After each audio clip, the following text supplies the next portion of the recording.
Aujourd'hui, on parle des 3 erreurs que tout le monde fait lors des tirages de cartes. Quand tu tires les cartes, il faut faire attention à plusieurs choses et aujourd'hui, je vais te donner les 3 erreurs que tout le monde a fait au moins une fois et que tu ne feras plus grâce à cette vidéo. Première erreur, poser plusieurs fois la même question et s'attendre à un résultat différent. Si tu as des tirages différents quand tu reposes la même question, sache que en fait ce n'est pas le cas. Le premier tirage que tu as fait sur cette question est toujours valable et si tu continues à poser la même question parce que t'es pas content du résultat tout simplement, et ben en fait le tirage que tu vas avoir ensuite va juste compléter le premier tirage.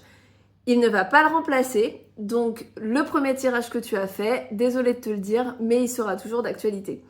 Donc ça ne sert à rien de tirer 15 fois les cartes sur une même question juste parce que t'es pas ok avec ce qui est sorti. C'est comme ça, c'est les cartes qui te donnent ce message-là, donc prends-le en compte. Bien entendu, tu sais que ma vision, c'est que les tirages n'empêchent pas notre libre arbitre. Si tu changes complètement de façon de voir les choses, le tirage peut finalement se révéler un petit peu différent. Néanmoins, ça sert à rien de tirer plusieurs fois de suite un tirage pour une même question en espérant un résultat différent. Deuxième erreur, ne pas poser une question claire. Poser une question un petit peu bateau, un petit peu large, sans préciser vraiment ce que tu veux.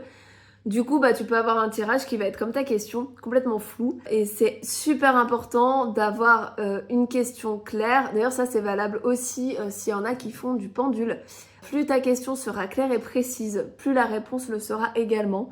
Donc n'hésite pas à formuler ta question plusieurs fois, même par écrit avant, pour trouver la version la plus précise et la plus cohérente. Et enfin, la dernière erreur que l'on a tous fait, et qu'on fait tous à un moment donné, c'est de tirer les cartes dans un moment où on n'est pas forcément très bien émotionnellement. Alors, on s'entend, on n'est pas censé être tout le temps ultra joyeux et tout le temps optimiste, mais si tu es vraiment pas bien, si t'es dans le bad, si t'es triste, si t'as passé vraiment une journée de l'enfer, si t'es fatigué, ou même si tu as bu de l'alcool, si tu as passé la soirée avec tes copains et qu'en revenant, t'as envie de tirer les cartes, sache que le tirage ne sera pas forcément très éclairant et ne sera pas forcément représentatif parce que les cartes, c'est une extension de toi. Pour moi, en tout cas, c'est ton toi supérieur qui répond. Et si tu n'es pas dans un bon mood, si tu n'es pas serein dans ta tête et dans ton corps, à ce moment-là, les réponses risquent de pas être super cohérentes. Donc, évite.